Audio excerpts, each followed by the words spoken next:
They were the 6 most feared wolves in the Duskfang pack. Elite guards hand-chosen by the Alpha himself, trained in blood and iron, each one carrying enough dominance to make lesser wolves drop to their knees without a word spoken. Their names were known across every pack in the Northern Territories. They were the wall between the Duskfang and anything that threatened it. They were untouchable. And on a Tuesday morning in late autumn they dragged a 19-year-old Omega named Zara Voss from the pack healer's hall, broke both her hands so she could never work medicine again, stripped her of her pack mark, and left her bleeding at the edge of the dead flats with instructions to walk until she stopped. Their Alpha watched from the hall steps and said nothing. They told everyone she had stolen from the pack stores. They told everyone she had been practicing forbidden bond magic. They told everyone she was dangerous and weak at the same time, because that is what people say when they want to destroy someone and need a story that sounds like justice. 3 years later, one of the 6 goes missing on a border run. Then a second. Then the third comes back. He is breathing but barely. His pack mark has been dissolved from his skin with surgical precision. He cannot speak for 4 days. When he finally does, he says only one name before he passes out again. A name the pack thought it had buried at the dead flats 3 years ago. She is coming back. And she has not come back the same. Stay right here. This story is for everyone who was broken by people who thought they were permanent. Subscribe now, like and comment. Let's begin the story. The morning it happened, the pack healer's hall smelled of cedar smoke and the particular sharp sweetness of the winter fever preparation that Zara had been compounding since before sunrise. It was her 3rd consecutive early shift. Healer Isara had been ill with a chest sickness for 2 weeks, which meant Zara had been doing the work of 2 people without complaint, arriving before the fire was lit and leaving after the last patient was settled, because that was what you did when the work needed doing and you were the one who knew how to do it. She was 19 years old and she had been working in the healer's hall since she was 13, first as a cleaning assistant, then as a preparation apprentice, then as Isara's full apprentice when the head healer had recognized something in Zara's hands and eyes that most people took years to develop and some never did at all.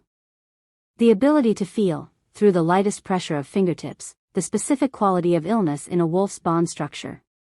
Not all healers had it. Isara had it and had spent 30 years developing it into something extraordinary. Zara had it at 13 in the raw, untuned form, and Isara had taken one look at it and said, "You will be the best healer this pack has ever produced if you work hard enough," and Zara had taken that as the most important thing anyone had ever said to her and had built her life around it. She was grinding cedar bark at the preparation table when she heard the main door open. She did not look up immediately. The healer's hall had a constant traffic of pack members through its doors, patients and family members and the administrative wolves who managed supply requests, and she had learned to assess visitors by the quality of their footfall and their bond signatures before she committed her full attention to them. These footfalls were heavy and deliberate and numerous. 6 sets. The bond signatures that entered with them were gamma weight, aggressive, carrying the particular quality of the elite guard unit that she associated with formal pack business. She looked up.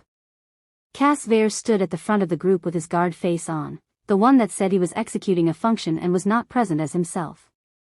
Behind him were Marin, Torque, Rowan, Lund, and Pell. All 6 in full guard blacks.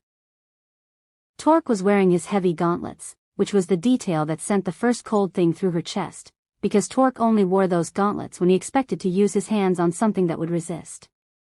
She said, "What is this?" Cass said, "Zara Voss. You are required before the Alpha." She set down the cedar bark and wiped her hands on her work cloth and said, "I am in the middle of a fever preparation that needs to be completed within the hour or the compound loses its potency." "Can this wait?" Marin said, with a flatness that told Zara the question was not going to be answered. "Come now." She came.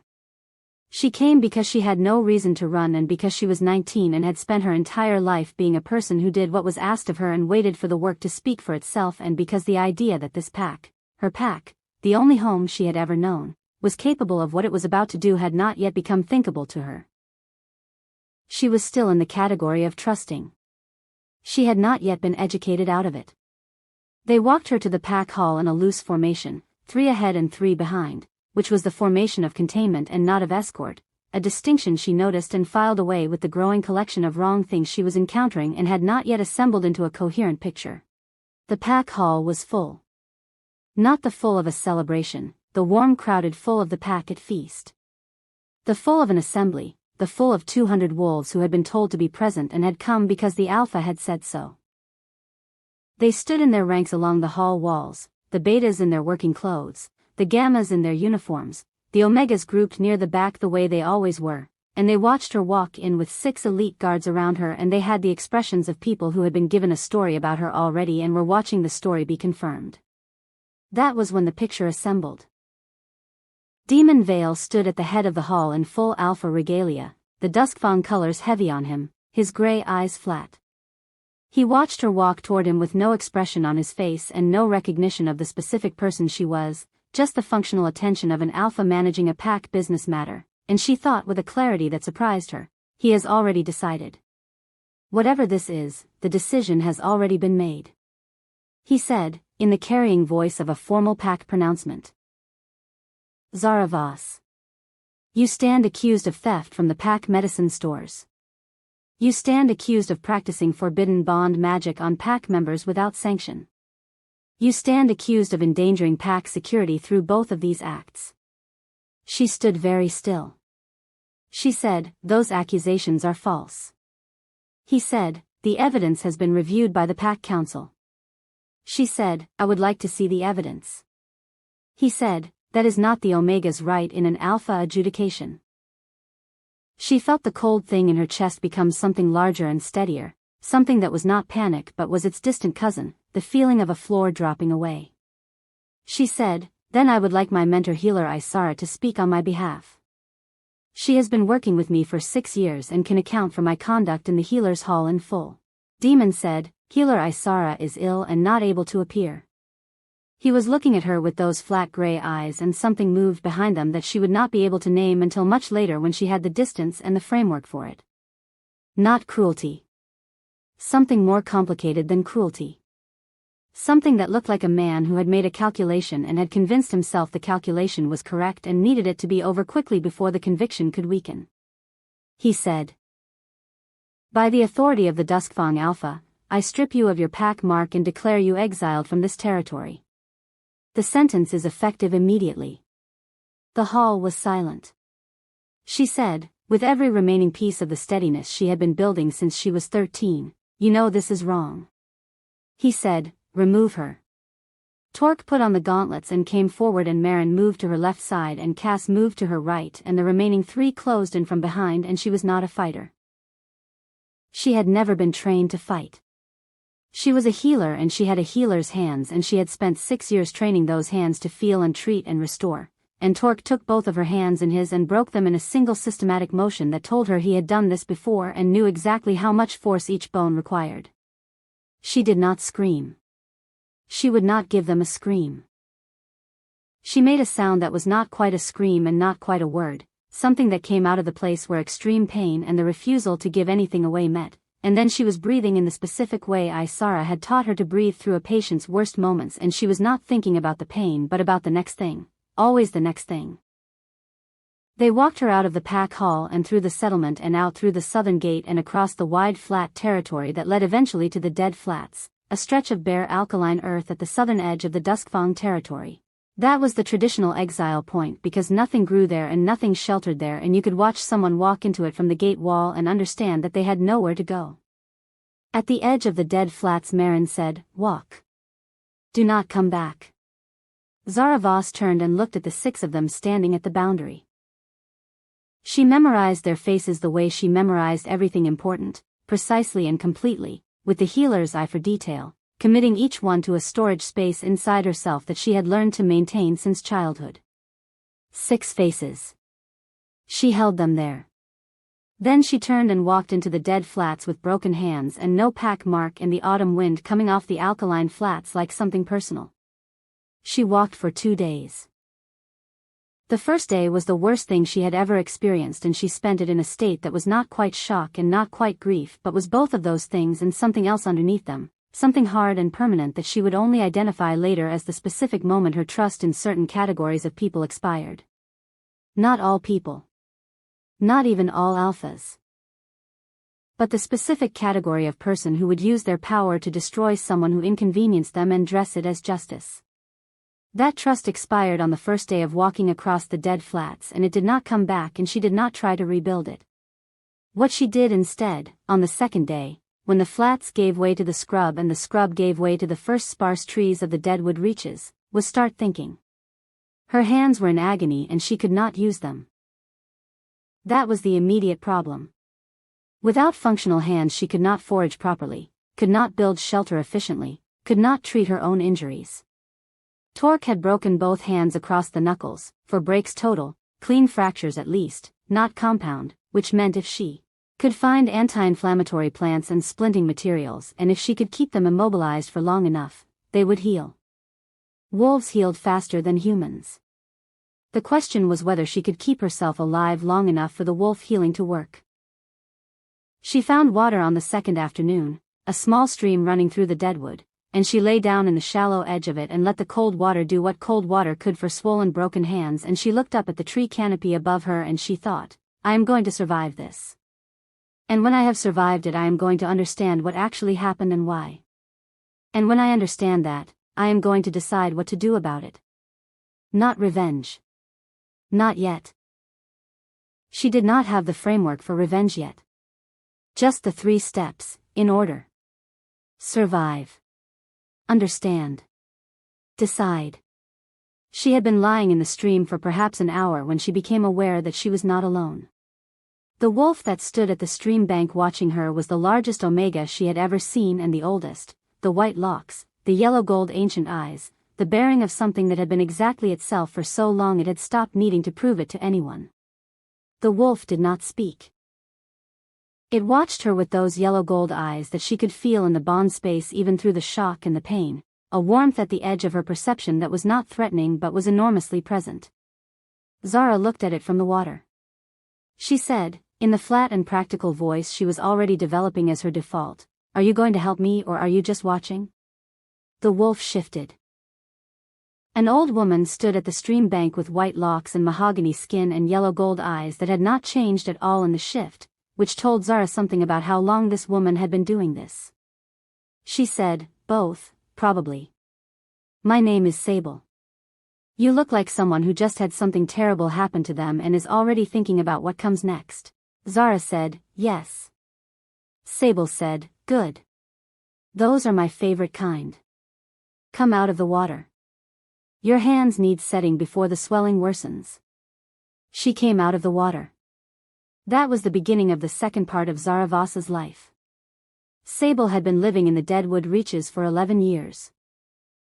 Before that she had been the omega anchor of a pack in the Western Territories whose name she did not use anymore because the pack no longer existed, had been dissolved when its alpha died without a successor and its members had scattered to other packs and other lives. The dissolution had not been a catastrophe for Sable. She had been thinking about leaving for years before it happened. She had stayed because the omega anchor does not leave, that is the nature of the role. The threads between the anchor and the pack are real and maintained by presence, and severing them prematurely causes damage to everyone involved. She had stayed and tended the bonds until the natural dissolution released them, and then she had walked into the deadwood and found the particular piece of it that suited her, and she had been there since. She had chosen the deadwood specifically because it sat at the convergence of 3 pack territories' discarded populations. The exiles and the rejected and the escaped all eventually passed through or settled near the deadwood's edges, because the forest was old enough and dense enough and far enough from any active pack center that it functioned as a kind of neutral zone. Sable had been, over 11 years, informally collecting the ones worth collecting. She had 17 wolves by the time Zara arrived. Not a pack in the formal sense. Sable was careful to maintain the distinction. Formal packs required an alpha and a hierarchy and a territory defense structure and all the machinery of organized power. What Sable had built was something older and simpler, a web of connections maintained through omega anchor work, wolves who were bonded to each other. Through the bond space rather than through rank, wolves who were free and whole and choosing to be in proximity to each other because the bond web held them rather than the hierarchy. Zara had felt it the moment she entered the deadwood. Before she had seen Sable, before she had had any conscious awareness of other wolves in the area, she had felt the bond web in the distance like a warmth in the air, like a fire you can feel before you see the light of it.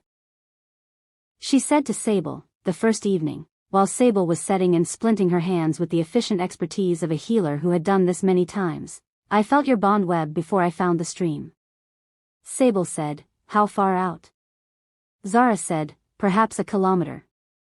Sable's hands paused briefly on the splinting work. She said, "You felt it at a kilometer?"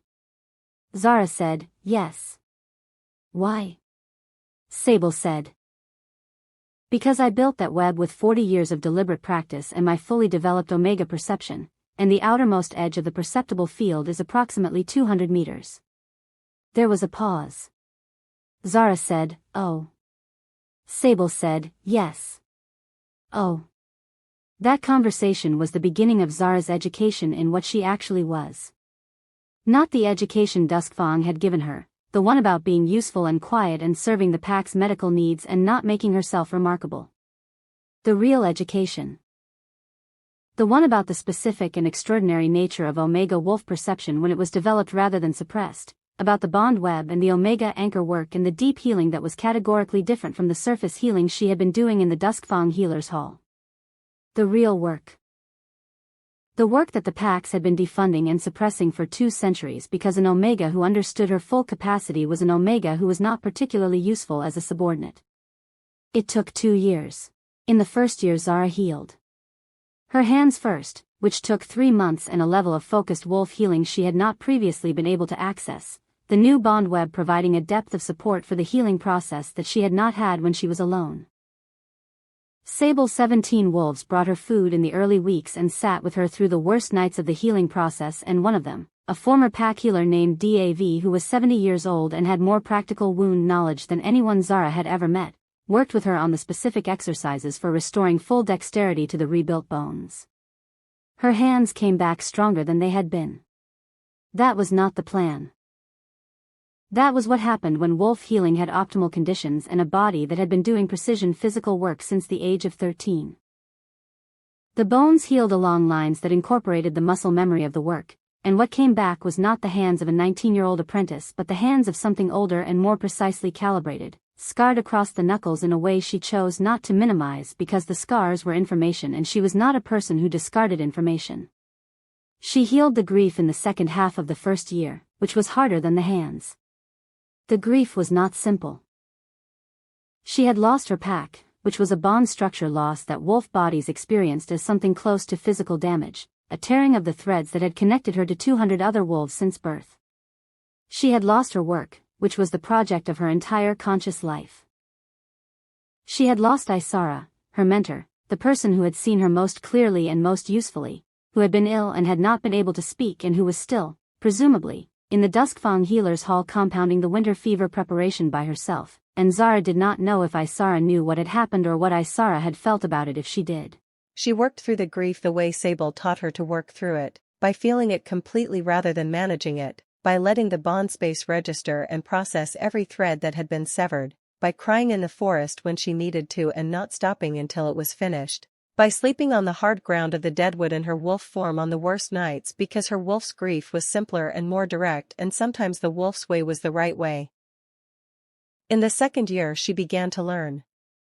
The education Sable gave her was systematic and merciless in the best sense, the sense of a teacher who believes completely in the student's capacity and is not going to waste either of their time with false comfort or artificial limitation. Sable taught her the bond web first, how to perceive it in full rather than in the attenuated half-aware way she had been using it in the Duskfang Healer's Hall. How to extend it. How to read the specific signatures of individual wolves within it.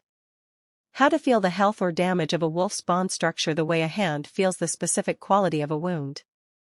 How to reach into that structure with the healing that was the true Omega gift, the deep healing, the kind that worked at the level of bond architecture rather than surface symptom. Then she taught her the rest of it. The bond dissolution. The ability to reach into a forced or corrupted bond structure and take it apart, thread by thread, releasing what was held, freeing what was trapped. The way this worked on pack hierarchy bonds that had become weapons of control rather than structures of support. The way it worked on the submission bonds that aggressive alphas used to keep wolves in states of enforced compliance. The way it worked, with extreme precision and care, on the forced loyalty bonds that some packs used on their elite guards and soldiers, binding their judgment to the alpha's command in ways that overrode their individual conscience. That last category made her very still when Sable described it. She said, "Forced loyalty bonds. That is a real thing." Sable said, "It has been a real thing for longer than the packs have been honest about it." Zara said, "The elite guards. Are they always willing participants in the things they do?" Sable was quiet for a moment in the way of a teacher who knows the student has just arrived at a question that will change the entire direction of their understanding. She said, "Some are. Some are not. The bond is strong and it is applied early, before the guard has context for what is being done to them. They experience their alpha as well as their own conviction. The most loyal soldiers in any pack are often the most completely bonded. And the most completely bonded are often the ones committing the actions that would be most unconscionable to them if they were thinking freely." Zara sat with that for 3 days.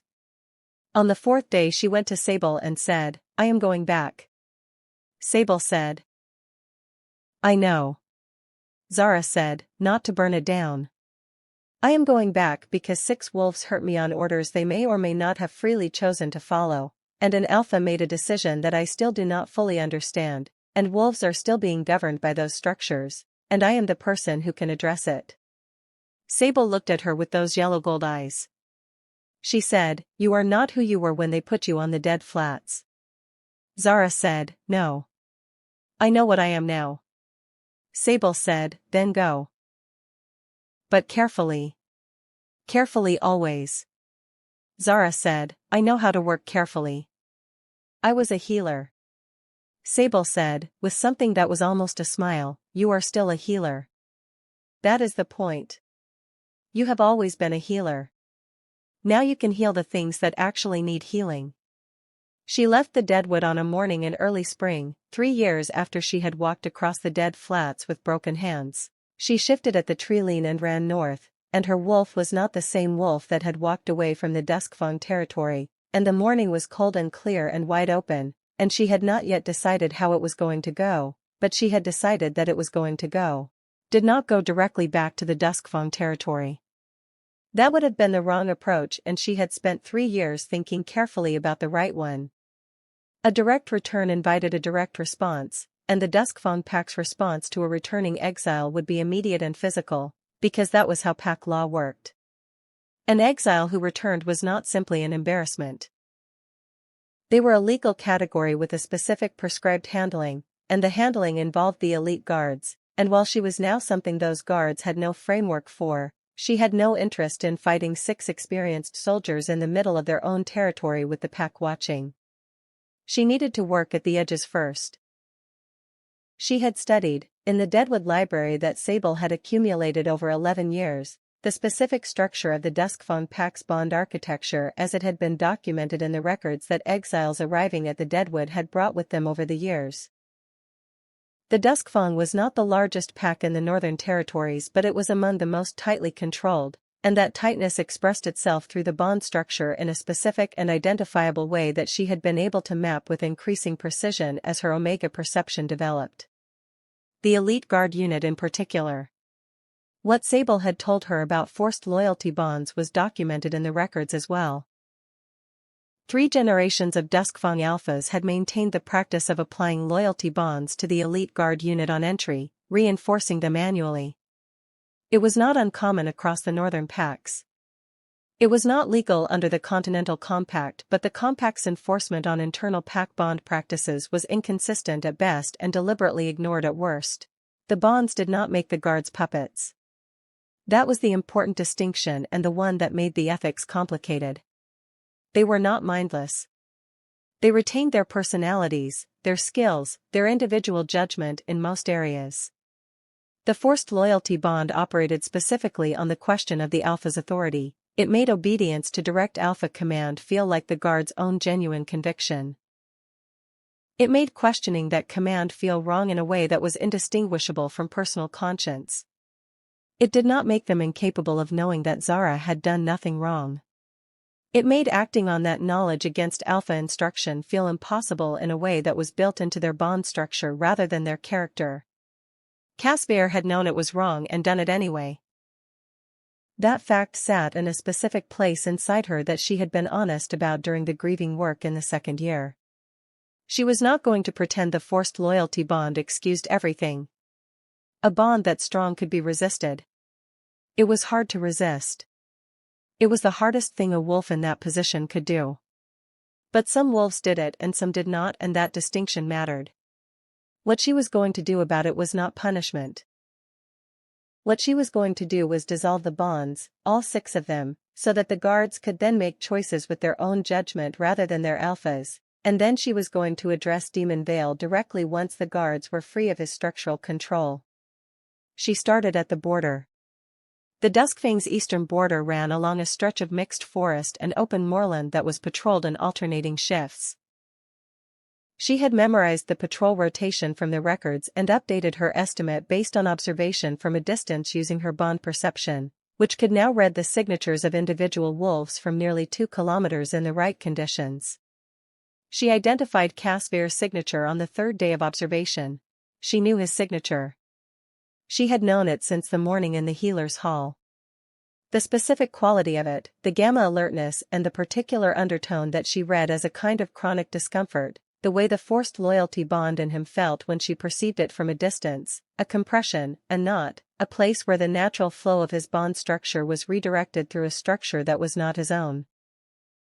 He was alone on the eastern moorland patrol at midday, which was the shift change gap, 20 minutes when the outgoing patrol had already turned back toward the settlement and the incoming had not yet reached this section of the border. She shifted to human form in a stand of trees at the border edge and stepped into the open. He saw her at 40 meters. She watched him process it.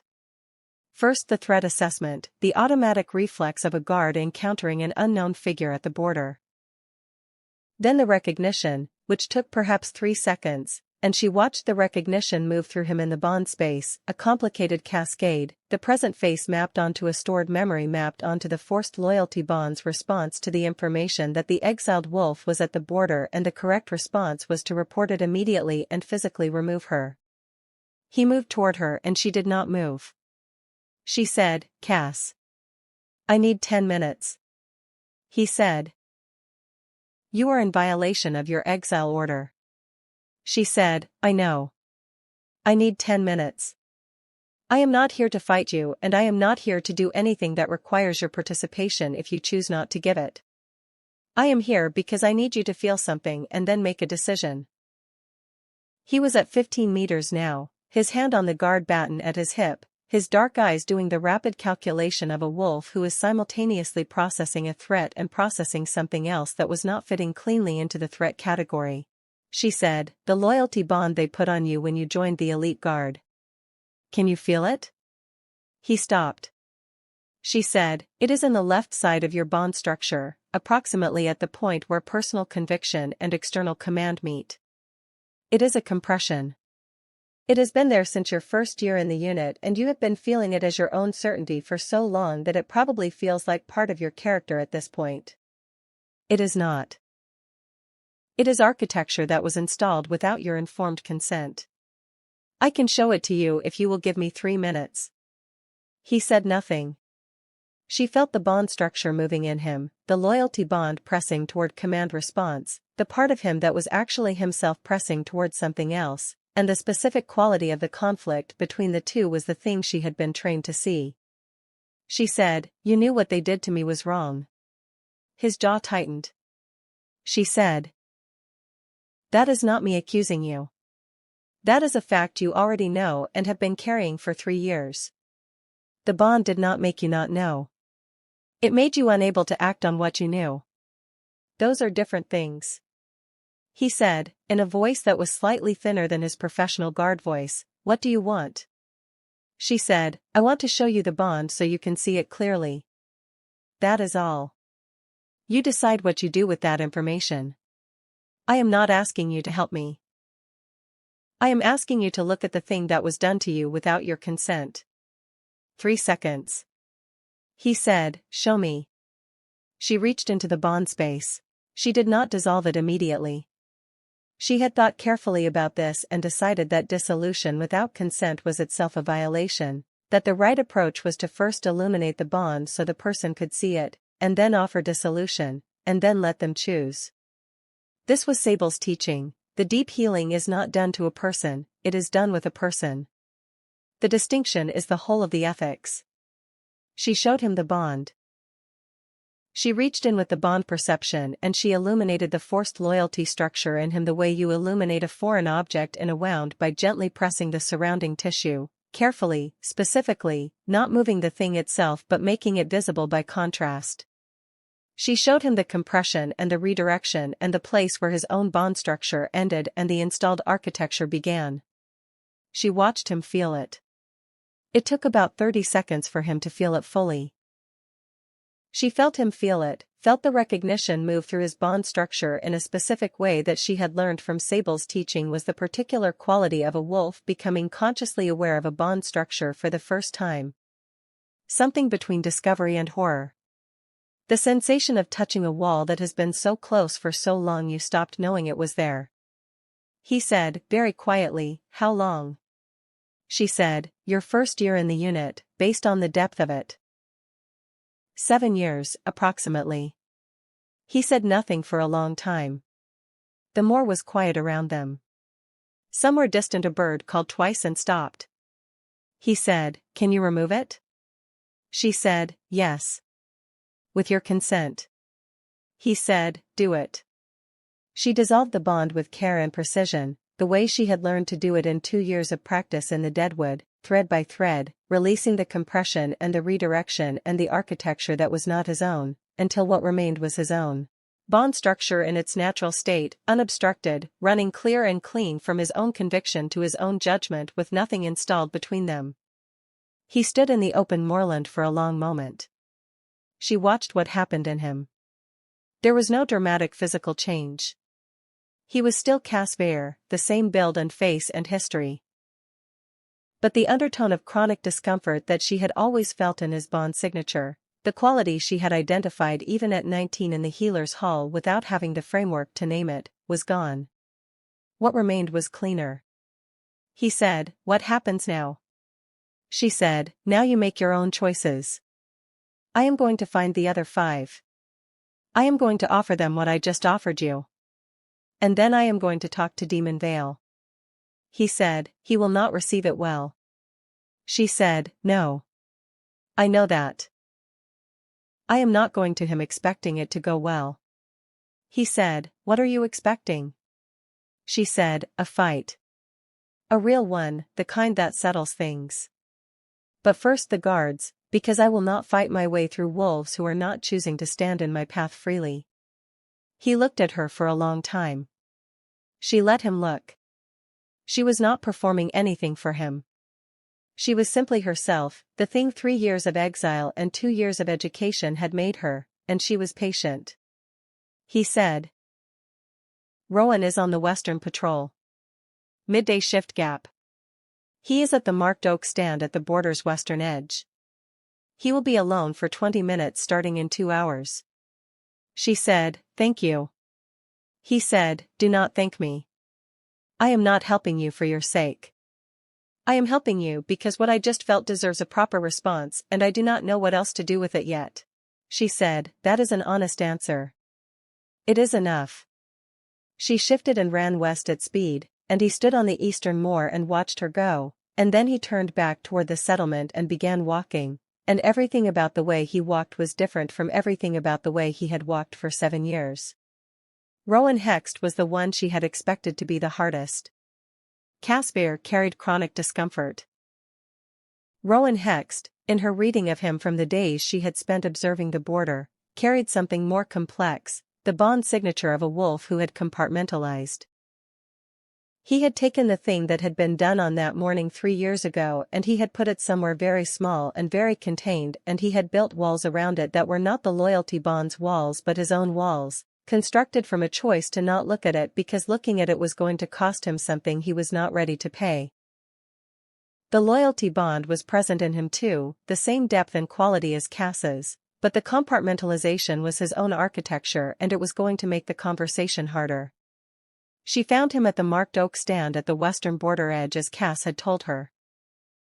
He was sitting against the largest oak eating from a provisions pack, which was the mid-shift routine of most of the border patrol guards, and he saw her from a significant distance because Rowan Hext had good eyes and had spent enough years on this border to notice things at range. He was on his feet before she reached 20 meters. She said, "I know. I am in violation of the exile order.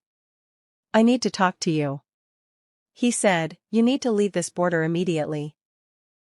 His voice was flat and professional and she felt through the bond space the walls going up, the compartmentalization activating, the specific quality of a wolf who has been trained to respond to threat stimuli and is now applying that training to something that is not actually a threat stimulus but looks like one, behind the walls.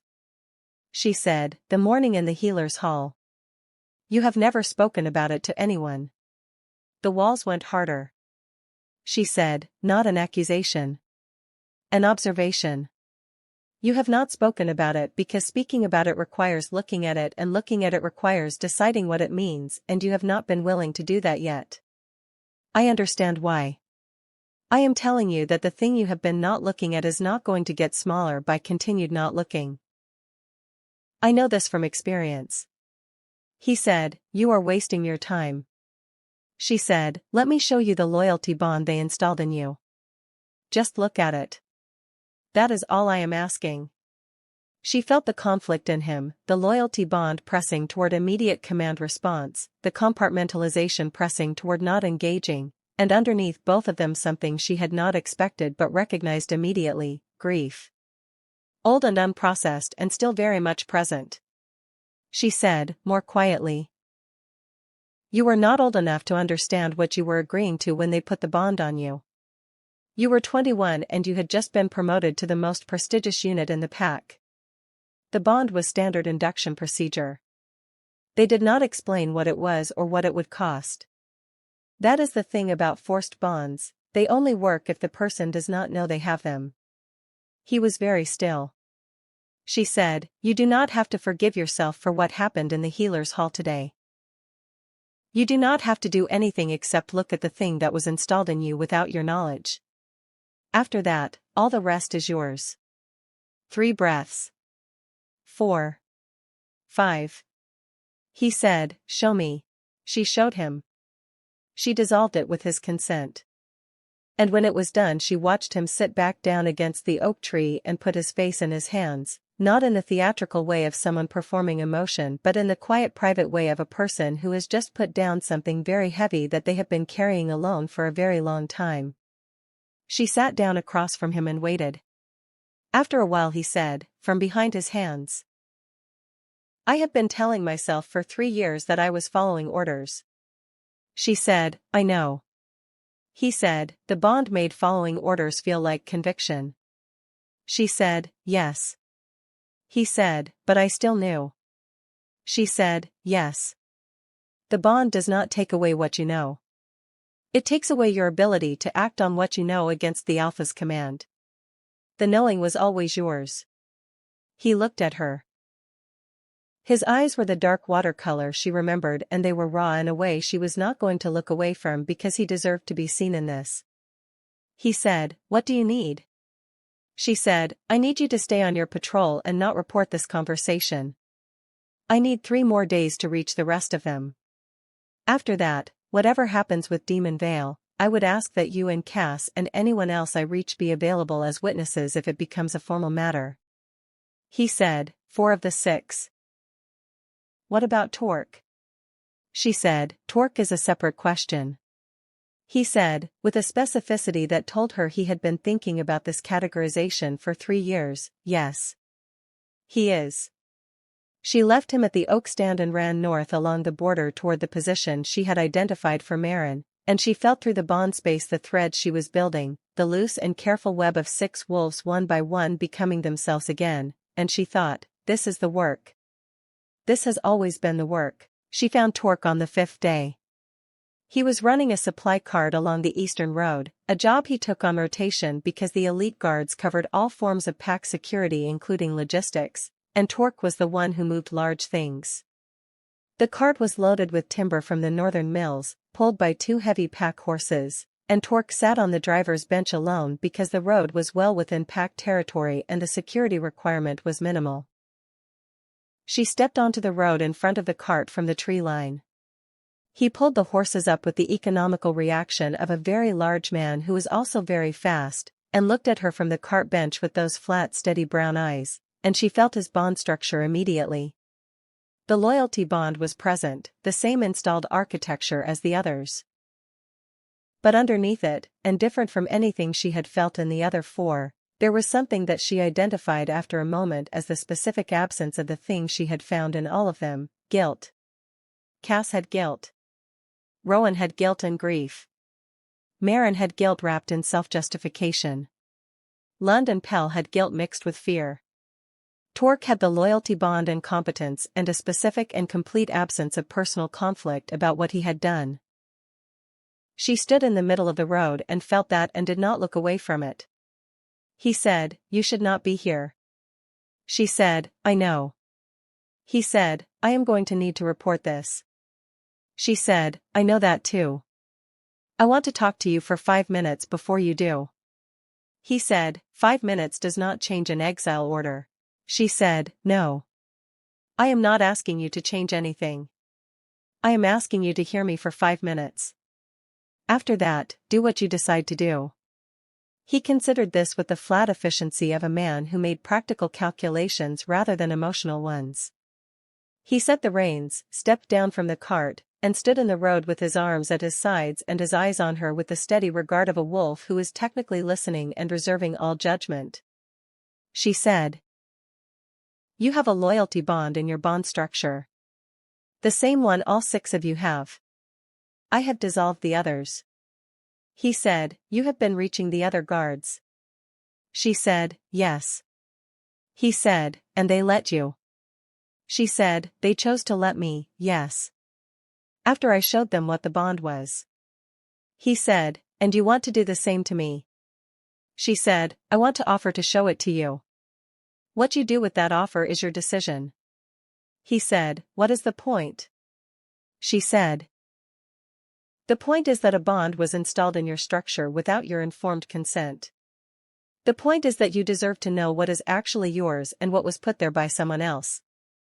He said, "It does not change what happened." She said, "No. It does not." He said, "Then why does it matter?" She said, "Because you should be able to make the choices you make from your own conviction. Not from installed architecture.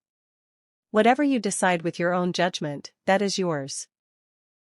The loyalty bond makes your alpha's decisions feel like your own. That is not the same as having your own decisions." He was quiet for a long time. The horses shifted in their traces. A bird called from the left tree line. He said, "Show me the bond." She showed it to him. She illuminated it the way she had for the others, carefully, specifically, letting him see the compression and the redirection and the installed architecture. He felt it. She watched the flat brown eyes process it with the same flat efficiency he brought to everything. Not drama. Not collapse. The specific precision of a very competent man looking at a problem. He said, "Remove it." She dissolved it. When it was done, he stood in the road for about 30 seconds. Then he said, "I am going to finish the timber delivery. When I have done that, I am going to think about what I want to do." She said, "That is all I asked." He climbed back onto the cart, picked up the reins, clicked the horses forward. He drove around her and down the road, and she stood in the space the cart had occupied and felt the bond space behind her where his clean unobstructed structure was moving away, and she thought, "I do not know what he will do." She had been honest with herself throughout this process about the limits of what she could do and what she had decided not to do, and leaving Torque to his own choices was one of those limits, even not knowing what those choices were going to be. She thought about it for a long time. Then she turned toward the Duskfong settlement and began walking. She waited until the following evening to go to the gate. She did not try to enter covertly. There was no version of this that worked covertly. The right approach was direct and open, the approach that said, I am here, I have come back, I am going to address this in front of the pack, and you will have the opportunity to respond publicly or not respond at all. The evening assembly was the traditional gathering at which the pack took its daily report, a century-old dusk-phone practice in which the alpha stood in the hall courtyard and the pack assembled and the significant events of the day were reported and decisions of note were announced. It happened every evening regardless of weather or circumstance. It was the heartbeat of the pack's communal life. She arrived at the main gate as the assembly was beginning. The gate guards were two young betas who she did not know, both born after her exile given their apparent ages, and they knew their protocols, and one of them was already moving toward the warning horn when she said, calmly, I am Zara Voss. I was exiled from this pack 3 years ago on fraudulent grounds. I have returned to address that formally. You can sound the horn if you choose. I am not resisting and I am not running. I am simply going to the courtyard. The young beta with the horn stared at her for 3 full seconds. Then he said, she is going in, and his colleague said, into the horn, exile return at the main gate, and the horn sounded twice, which was the specific signal for a returned exile, the signal that told the entire pack to assemble immediately at the courtyard because something significant required witness. She walked through the gate. The pack hall courtyard was a wide stone-paved space between the main hall and the surrounding residential and workshop buildings, large enough to hold the full pack for assembly. By the time she reached it, the space was filling rapidly, pack members pouring from buildings and pathways in response to the horn, and she stood in the center of the courtyard and waited. Demon Vale came out of the pack hall within 60 seconds. He was in his formal regalia, which meant he had either already been dressed for the evening assembly or had dressed remarkably quickly, and he stood at the top of the hall steps and looked across the courtyard at her, and his gray eyes were doing something more complicated than flat now. The pack assembled around the courtyard edges. 200 wolves, the faces she had grown up alongside, the people she had known all her life, and she looked at them and felt the bond space of the assembled pack, the familiar threads and signatures, the individual wolves she could identify by their specific bond quality, and she felt in the aggregate the complicated state of a community that had been told a story about her and was now confronting the physical reality of her return. She also felt Isara. At the back of the assembly, in the healer's gray robe, taller than the wolves around her, the wire spectacles catching the evening light. She felt Isara's bond signature, and it was the signature she had known since she was 13, the deep careful warmth of a very good healer who had been carrying something heavy for a very long time. Demon said, this assembly is irregular. You are in violation of your exile order. She said, in the carrying voice she had been practicing for exactly this moment, I am in violation of an exile order that was issued on false grounds. I know that. You know that. The question is whether this pack is going to continue pretending otherwise or whether we are going to address what actually happened 3 years ago. The assembly was extremely still. She said, my name is Zara Voss. I was the apprentice healer of this pack for 6 years, and I was exiled on accusations of theft and forbidden bond magic, neither of which I committed. The theft accusation was false. The forbidden bond magic accusation is more complicated, and I want to speak to that complexity directly. She paused. She said, I am an Omega. I have always been an Omega, and I have always had Omega bonding site. Before my exile I was using it in the healer's hall, in the work I was trained to do, to feel the bond structures of sick wolves and identify where the illness was rooted. That is what healer Isara trained me to do. That is what Omega healers have been doing in packs for as long as there have been packs. It is not forbidden. The knowledge of what it is has been suppressed for 2 centuries because the packs found it useful to suppress it. But it is not forbidden. It is what I am. Demon said. The exile order stands. She said, no. It does not. She felt the courtyard react to that. She felt the assembly's collective bond space shift, 200 signatures adjusting, Something moving through the crowd that was not a single thing but was a compound thing made of recognition and uncertainty, and something she identified as the particular quality of people who have been waiting for someone to say a specific thing. She said, 3 years ago you told this pack that I had stolen from the medicine stores.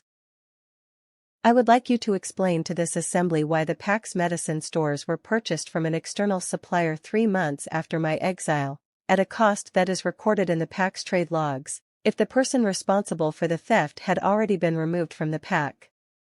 The silence after that was the kind of silence that has weight. She said. I would also like to explain to this assembly what the elite guard loyalty bonds are, what they do, and that the 6 wolves who physically enacted my exile on your orders were operating under bond architecture that redirected their own judgment through your command. They were not freely choosing to do what they did. They were constrained by a structure they did not know they had. I have dissolved those bonds. All 6 guards can now speak with their own voices. She felt Demon's bond structure from 40 feet away. She had been feeling it since she entered the courtyard, had been reading it with the careful attention she brought to all things she needed to understand fully. He was a deep-water alpha, the genuine article, the kind of alpha power that was not simply aggressive but architectural, the same quality she had felt in the best alpha signatures in Sable's teaching materials. And underneath the alpha power, clearly readable to her developed omega perception, was the thing she had been waiting to find. He was not guilty about the exile in the way of a person who had made a bad choice carelessly.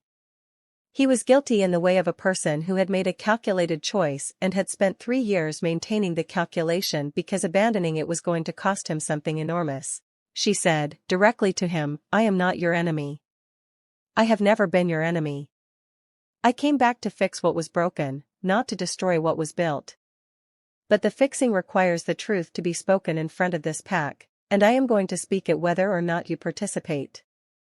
He said, then speak it. If you have facts, bring them.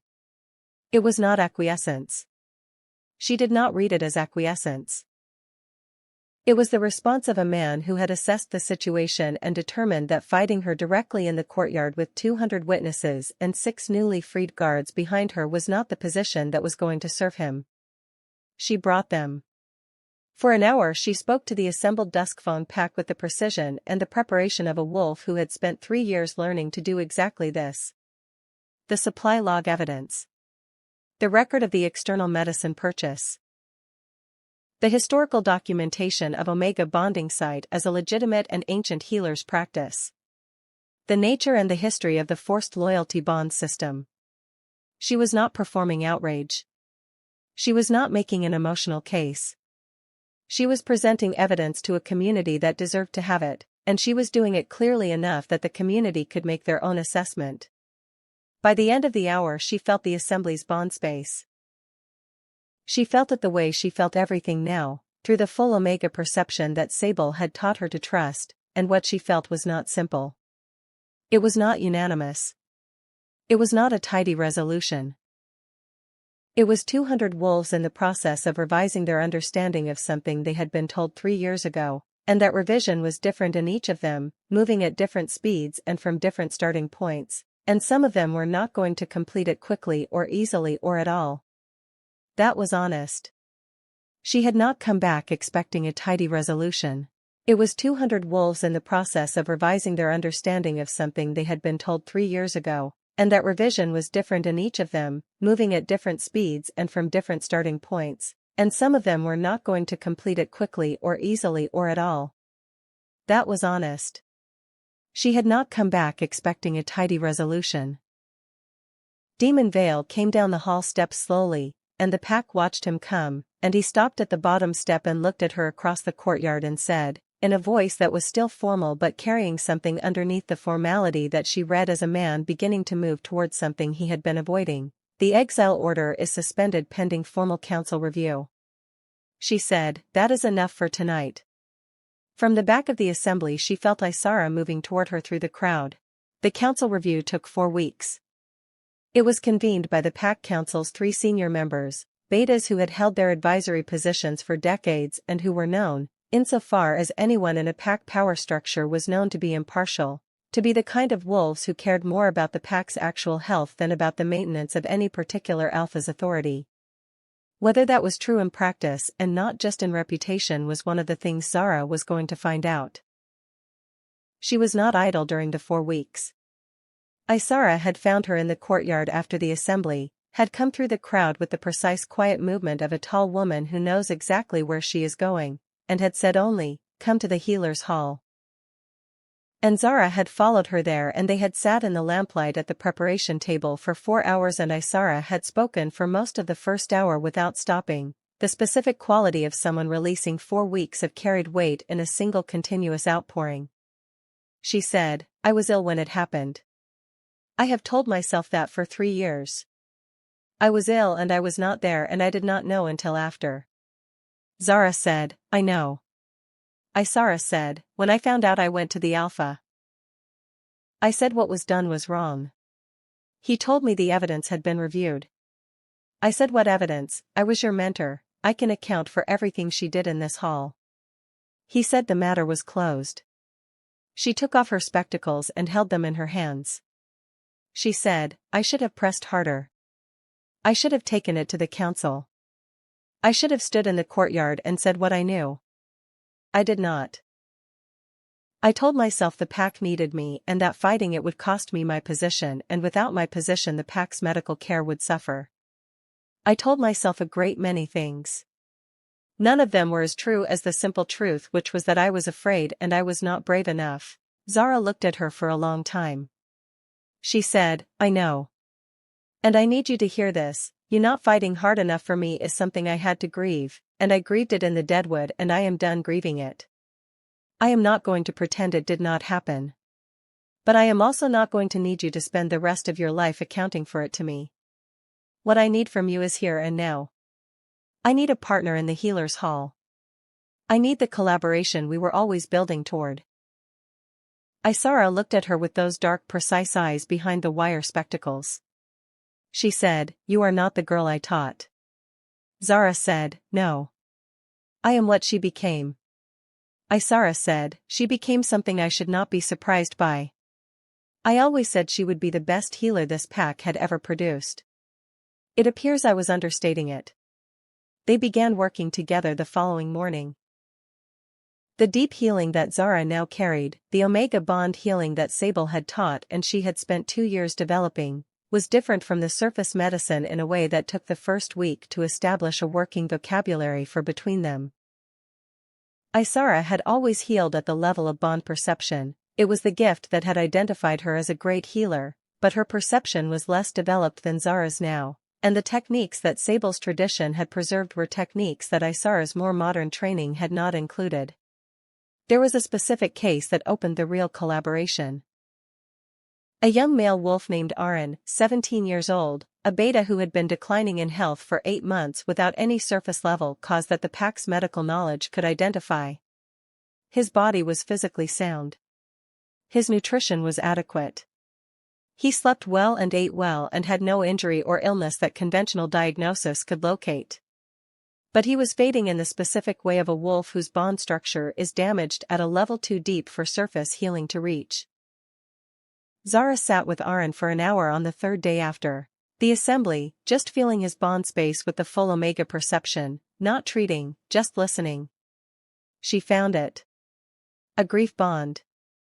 Not a forced bond, not installed architecture, but a grief bond, the specific damage that occurred when a wolf experienced a deep loss without access to the proper communal processing that wolf bond structures required. Aaron's younger sister had died 2 years ago in an accident, and he had been the one with her when it happened, and he had been moving through his life since then with a damage in his bond structure that was slowly and silently taking him apart. She worked with him for 6 sessions over 3 weeks. Not healing the grief in the sense of removing it, because grief was not a thing to be removed. Working with the bond structure around the grief, restoring the connections that had been damaged by it, providing what the communal processing should have provided and had not, because the pack had not known how to see it and Aaron had not known how to ask for it. On the 6th session she felt the shift in him, the specific quality of a healing completing, the bond structure returning to a flow that could sustain him. He was not the same as before his sister died. He would never be the same. But he was whole in the way that carries grief rather than being undone by it, and the fading stopped, and 3 weeks later he was putting weight back on and the color was returning to his face and he was able to talk about his sister without the specific quality of suppression she had felt in him at the start. Word of what she had done for Aaron traveled through the pack the way pack news always traveled. Faster than light and with significant embellishment, though in this case the embellishment was largely in the direction of understatement rather than exaggeration because what she had actually done was more remarkable than what most of the pack understood healing to be. Other wolves began to come to the healer's hall. Not in the dramatic way of a great event but in the cautious tentative way of individuals who have heard something and are deciding whether to trust it. A female beta with a chronic anxiety that had been diagnosed as a character flaw for years and that Zara identified in 2 sessions as a bond structure damage from a childhood trauma that had never been addressed. An elderly gamma with joint pain that surface medicine had been managing but not touching at the root, which turned out to be a grief bond from a lost packmate decades old and never processed. A young female omega who had been told she was difficult and stubborn and whose bond structure Zara read in one careful session as a naturally strong omega perception that had never been taught what it was and was expressing itself as distress because it had no framework. That last one made her very quiet for a long time after the session. She was 2 weeks into the healer's hall work when the council delivered its first finding. The supply log evidence was conclusive. The external medicine purchase record was confirmed. The council found that the theft accusation had been without evidentiary foundation. The relevant record would be entered into the pack's formal archives. That was the first finding. The second finding, which came a week later, was more complex.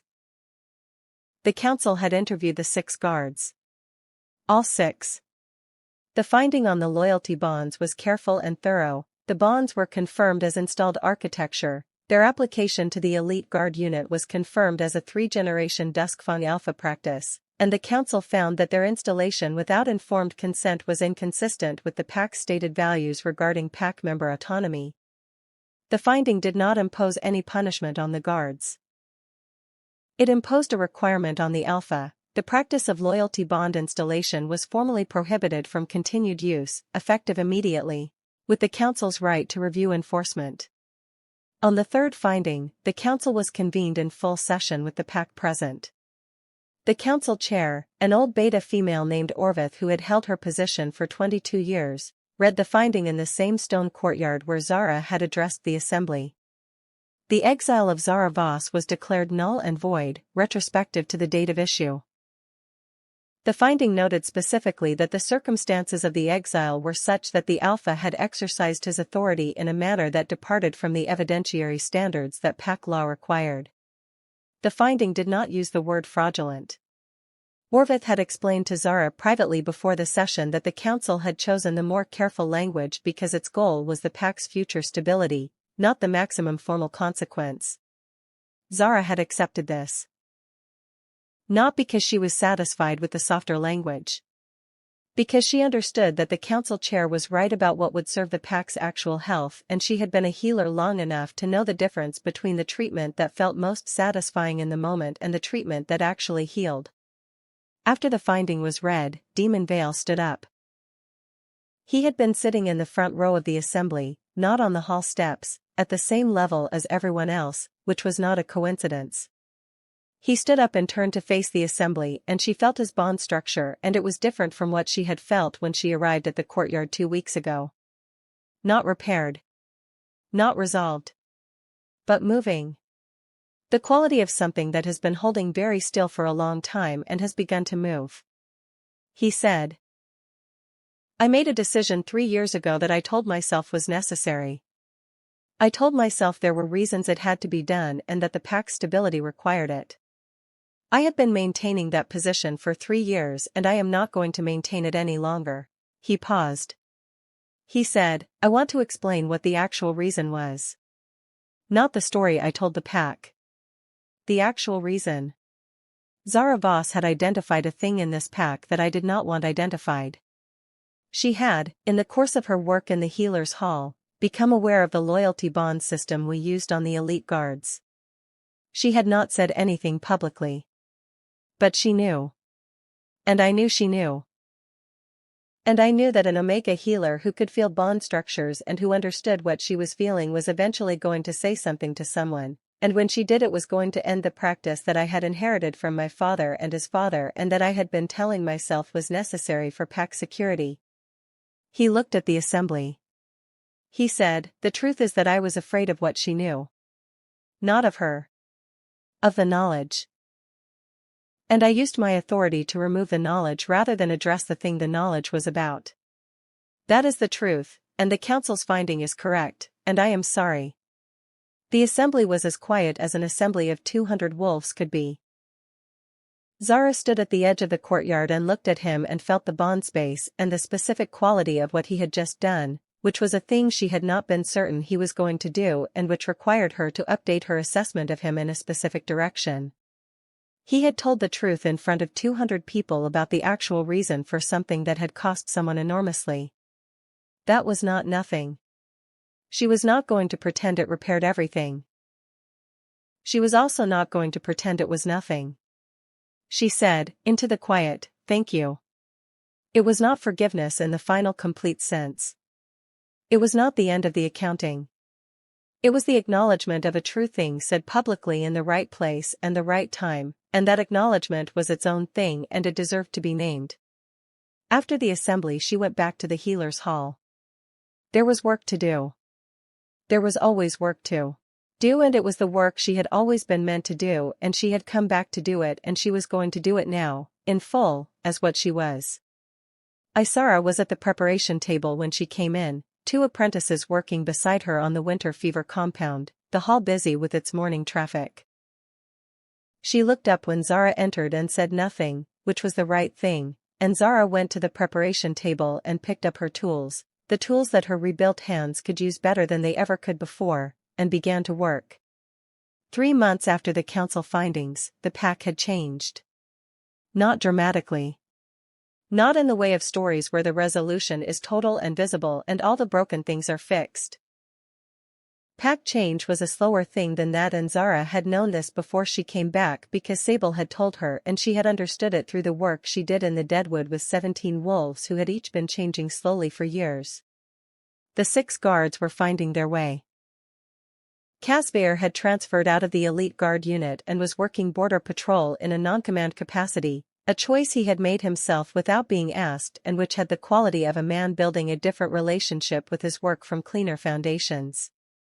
Rowan had stayed in the guard unit and was working under the new non-bonded structure, finding that actual choice-based loyalty was something he was capable of and preferred. Marin was the most complicated case, still working through the specific accounting of what she had chosen versus what the bond had constrained, and Zara saw her sometimes in the healer's hall waiting area and never pushed her to come in, just made sure she knew the door was open. Torque she saw least. He was still doing his work. Large things still needed moving. But he had not come to her and she had not gone to him because what she had said to Rowan at the oak stand was still true. Torque was a separate question, and the separate question was his own to answer in his own time. She had dissolved the bond. The rest was his. Demon Vale was in the process of becoming a different kind of alpha than his father and grandfather had been. Not quickly. Not without difficulty. She was working with him, not because she had forgiven him in the simple sense but because the pack was better served by his becoming the thing he was trying to become than by her maintaining an adversarial position, and because she was a healer and he was a wolf in the middle of a significant and necessary healing, and it was her work. She would not say she trusted him yet. She would say she was watching. The young Omega she had seen at the healer's hall, the one whose strong natural perception had been mislabeled as difficulty, came back on a Thursday morning and asked Zara to teach her. She was 17 and her name was Val, and she had the eyes of someone who has been told her whole life that the way she sees the world is wrong and is ready to be told something different. Zara sat with her for 2 hours that morning and began at the beginning. She said, "What you have been feeling your whole life is real. Not a malfunction. Not a character flaw. You are an Omega with developed bonding sight. What you have been feeling is the bond structure of the wolves around you.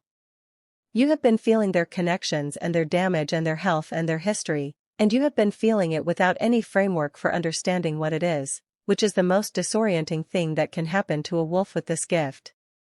Del looked at her and said, "How do I stop it?" Zara said, "You do not stop it. You learn to work with it.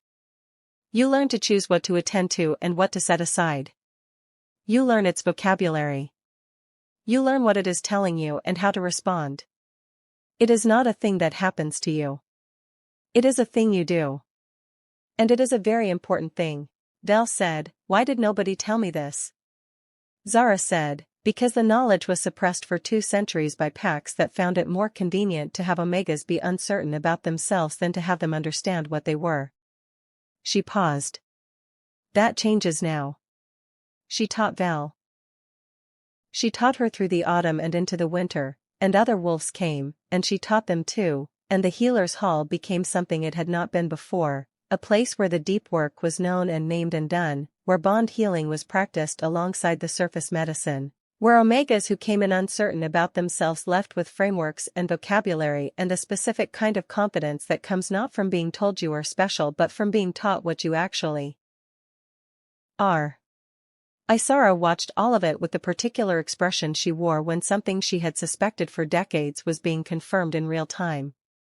On a cold evening in late winter, Isara set down her work and looked at Zara across the preparation table and said, "You are going to need to write this down."